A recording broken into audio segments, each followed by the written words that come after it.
My first symptoms started in '81. I woke up one morning and I had pins and needles in my feet, and it was hard to walk. I could just feel that.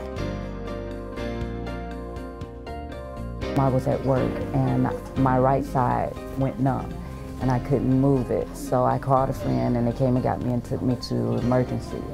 And they thought I had a stroke.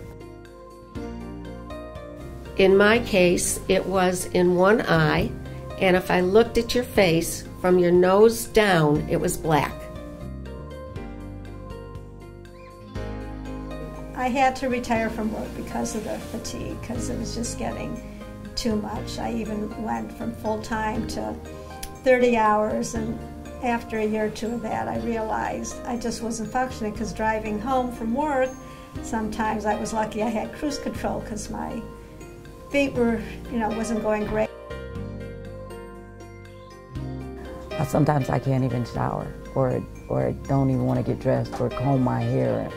It's hard to get the energy up to even just comb it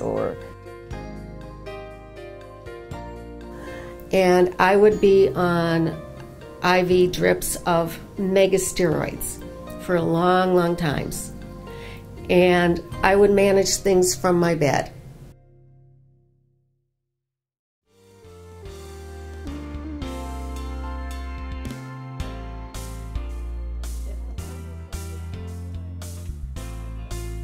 Some patients with MS who have trouble coordinating their eyes, if you make them, tired, if you make them look back and forth for 10 minutes, that incoordination of the eyes, what is called internuclear ophthalmoparacy, get actually worse. So in other words, we showed fatigue in the eyes in patients with MS. And what we're proposing is that model, that eye movement problem becomes a model, a little model to study motor fatigue more in general.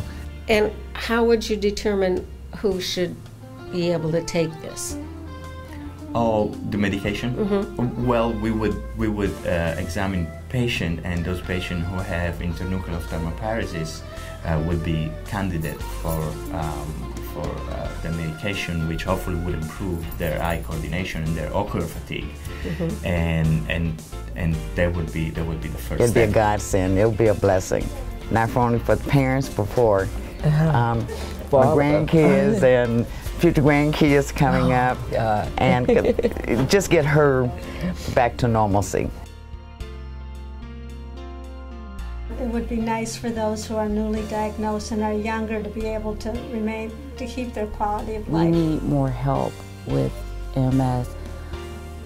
They say it can't be healed, it's nothing that can be fixed. And how do you tell someone that has lived a life that there's nothing that you can do for them anymore? But here's the emotional part for me, is I happen to know 2 young women that are 21. They were twins. And they were diagnosed with MS a couple of years ago. These girls and so many others like them have not had a chance to live their life yet. They haven't had a chance to go out into the world. They haven't had a chance to find the love of their life and make the life that they had hoped for. So those are the people that we really need to focus on now. The people that have not had a chance yet to live their life. Let's make sure that they do have a reason and that their life will be made easier.